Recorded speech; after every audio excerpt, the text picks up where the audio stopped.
Hello EU4 players, my name is AlzaboHD, and in today's video we are going to explore the most interesting minor nations of Europa Universalis 4.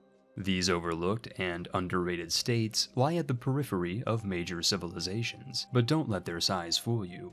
With a combination of eclectic events, rare resources, and noteworthy national ideas, these countries punch far above their weight class, and are perfect if you're looking for a more challenging campaign. In this overview, we will cover how to play these polities packed with potential, and how to forge an empire in alternative history to stand the test of time. And speaking of empires, this video is sponsored by Call of War. Call of War is a free online strategy game that gathers millions of players worldwide. You fight up to 99 other players in real time in games that can take weeks to complete. The game features World War II historically accurate maps and units, but allows you to create your own path and rewrite history. Your objective is to take over the world, define your own strategy, build powerful armies by combining dozens of different unit types, such as infantry, tanks, planes, and fight for world domination in a challenging PvP environment. The game is fully cross-platform, so you can play with the same account on both PC and mobile. I've set up a special game of Call of War for the first viewers that click the link in the description. Go to the website or app, type AlzaboHD in the search bar, and enter AlzaboHD as the password. The slots are limited, so don't lose time, and viewers of AlzaboHD are getting a special gift. Click on the link below to get 13,000 gold and 1 month of premium subscription for free. The offer is available only for 30 days, so click the link in the description, choose a country, and fight your way to victory in epic real-time battles. First up on our list of meritorious minor nations is the Kongo, the reigning king of Central Africa.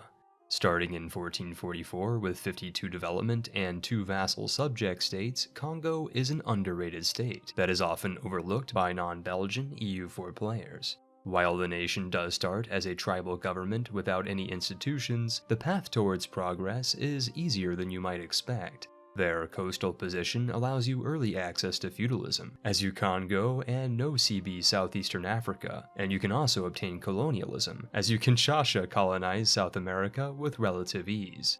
In terms of flavor, Congo has a variety of unique events and can both reform its government and swap religions based on their circumstances. Once the Portuguese discover your coast, you can adopt Christ and modern governance via event, though if you have fictional countries enabled, Belgians might also seek to lend a hand, which you should avoid at all costs. If you're up for a challenging campaign as the Congo, you can also obtain the African Power achievement if you're playing in Iron Man mode and conquer the entirety of the African continent. Inking up our list of regional powers is Cusco, the ancestral capital of the Incan Empire, at number 9 on our list. Cusco is without a doubt the strongest state in the Andean Mountains at campaign start, and is perfectly positioned to overtake their neighbors and form the Incan state. Cusco is heavily endowed with profitable trade goods like gold and silver, and also possess arguably the best ruler and heir in 1444. The ruling Pachahudi has godlike stats, and his heir and son Tupac is set to succeed too, barring any ride-by accidents from rivaling tribes. Cusco is also one of the few nations to possess the NT faith, which bestows a variety of reform bonuses like army morale, core cost reduction, and additional colonists. Once you're ready to modernize and obtain institutions, you're also in luck, as both Cusco and the Incan state can instantly adopt 80% of the technology of any colonial power who disembarks in South America. Utilizing the Peruvian power of Pan Flute, Iron Man players can press forward to obtain the Sun God achievement by coring all of South America and playing their campaign long enough to unlock all institutions, which, let's be honest, might be the harder of the two challenges. Do you enjoy consuming couscous and contracting corsairs? If so, Morocco at number 8 on our list of most interesting regional powers is sure to grab your attention. With their starting traditions, Morocco is able to raise gigantic fleets and convert Christians into currency by raiding the Castilian coastline. More to the point, Morocco possesses insane national ideas that often contain double benefits, with highlights including a massive 20% reduction to advisor cost and a further 10% idea cost reduction to allow them to Marrakech up with Europe's technological development. Contrary to initial expectations, Morocco possesses more flavor than spice, and boasts over 13 events and a unique mission tree that grants claims across North Africa, the Iberian Peninsula, and almost all of Western Africa. And speaking of claims, Morocco can reclaim the legacy of the Moors by reforming the Andalusian nation, further netting them more modifiers and missions than almost all of their neighbors. If you're more into challenges, Morocco can further obtain the Sudanese expedition by conquering the Niger and Sahel regions, both of which they already receive free claims on via their mission tree. Sawadi Krupp, and welcome to the Siamese Kingdom of Ayutthaya at number 7 on our list of remarkable regional realms. If you are interested in playing a campaign in Southeast Asia, you'd be hard-pressed not to tie out Ayutthaya, who possess the strongest initial economy and military in the region. Starting as a tributary state of the Ming Dynasty in 1444, the Siamese state is able to conquer Indochina with impunity, as its subject state status allows it to both absorb its neighbors without Chinese intervention and also repels foreign farang from barging into Bangkok. Ayutthaya's prime location at the crossroads of the sea region also enables it to expand into the Spice Islands, allowing Thai players the ability to make buckets of ducats off of trade and production income. With the upcoming release of the 1.31 update, Ayutthaya is bound to receive even more benefits, with an entirely redesigned mission tree, a plethora of unique events, and the ability to form Siam as an endgame nation. Conquering the region needed to form Siam will also net Iron Man players the White Elephant achievement, which requires the conquest of all of Burma and Indo-Chinese provinces. Going where Novgorod has gone before is the titular minor nation at number 6 on our list of surprisingly powerful peripheral polities. But this republic is not for the faint of heart, or those prone to polonium poisoning. About 10 seconds into your campaign, Ivan and the Muscovite gang will knock on your door and attempt to sack your cities, so be sure to secure alliances wherever and whenever possible. If you are able to survive the Slavic smackdown, you'll be in a premium position, as Novgorod's unique mission tree grants claims over the entirety of European Russia, an extra 17 mercantilism, and a monstrous modifier to your capital city.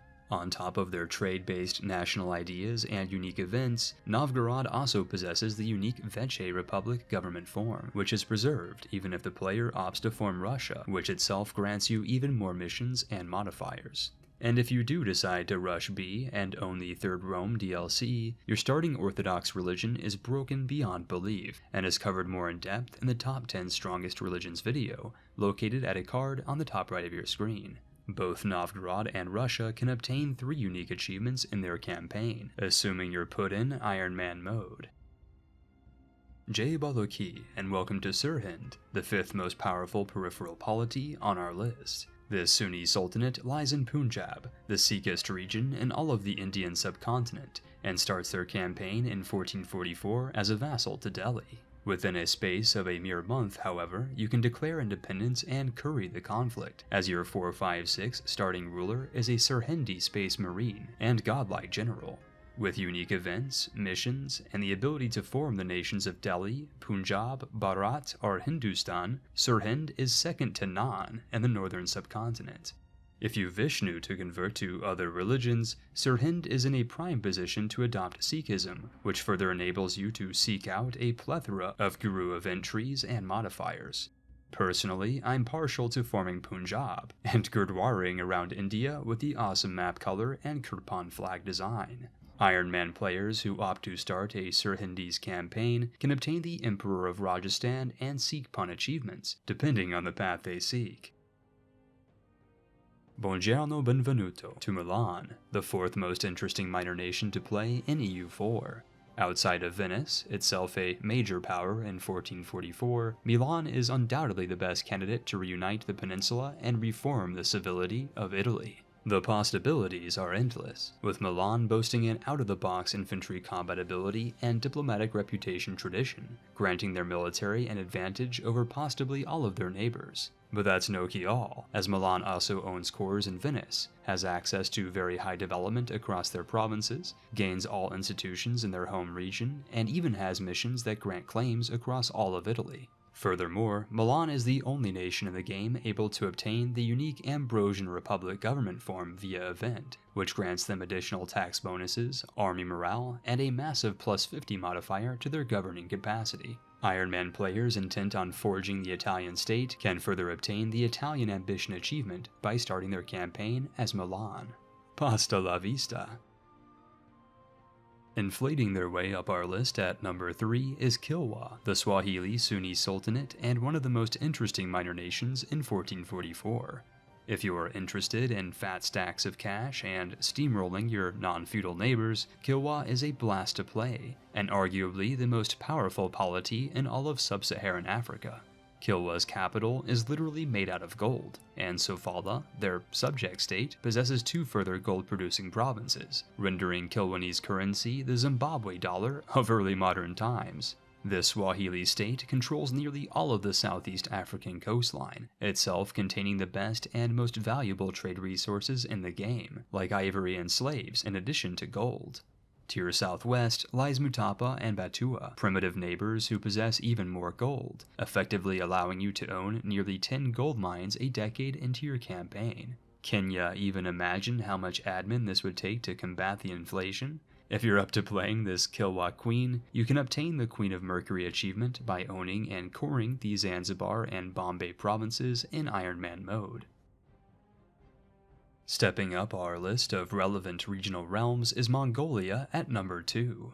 In 1444, the Mongolian Empire of Chinggis Khan is but a distant memory, with the Mongolian state itself being a vassal state to the Oirat horde. Luckily for the player, the Oirat have a tendency to get invaded by the Chinese, opening a window for the player to exploit and take on the reins of independence. With fantastic national ideas, cores in Central Asia, and by far the best government form in the game, Mongolia is a horse to be reckoned with. In fact, conquering and coring provinces is not only free, but actively gives you surplus monarch power, allowing you to raise the region and convert your neighbors' cities into grazing grounds for your horses. As an Altaic cultured nation, Mongolia can further form the Ilkhanate, Yuan dynasty, and Mongolian Empire once the Iranian, Chinese, and Eurasian regions are respectively requisitioned. And reclaiming these lands is all too easy, as horde governments have unlimited CBs against their neighbors and don't need claims, though Mongolia still receives claims over Asia and Europe anyways through their recently redesigned mission tree. I highly recommend Iron Man players to check out Mongolia, as you'll be able to unlock 5 achievements over the horse of your campaign. Rising like a phoenix from the ashes of Eastern Rome is Byzantium, a crowd favorite and the most interesting minor nation in all of EU4. Byzantium's 1444 starting date is notoriously difficult for casual and intermediate players, and requires quick thinking to stave off the Ottoman superpower that completely surrounds them. With a foreign policy dedicated to allying any and all of the minor nations willing to support you, you'll be evenly matched with the Ottomans and possess the capability to drive the Turks out of Thrace and re-establish Roman hegemony over Asia Minor. And speaking of Romans, Byzantium boasts free cores over Greece and missions that grant claims over almost all of the Eastern Mediterranean, making them ideal for players interested in reforming the SPQR and liquidating the Latins. Byzantium boasts a bounty of unique events and decisions, and if you opt to remain true to orthodoxy, you can opt to restore the Pentarchy and mend the Christian schism upon the conquest of Rome. Iron Man players interested in Greek nationalism can obtain the Basilius and SPQR achievements upon the reconquest of Asia Minor and the larger requisition of the Mediterranean basin, though these challenges are far from easy for beginner players. Before ending the video, I'd like to thank you all for watching and supporting the algorithm. If you enjoyed the video and want more strategy gaming content, please consider improving relations with the like button and enforcing a personal union on the subscription box. With the new EU4 update on its way, what type of videos would you like to see in the future? If you have any ideas, feel free to let me know in the comments below. A special thanks again to Call of War for sponsoring this video, and if you'd like to check out the game, I'll leave a link in the description box below. I'd also like to thank all of my viewers, subscribers, and patrons for supporting the channel, and without further ado, it's time to roll the credits.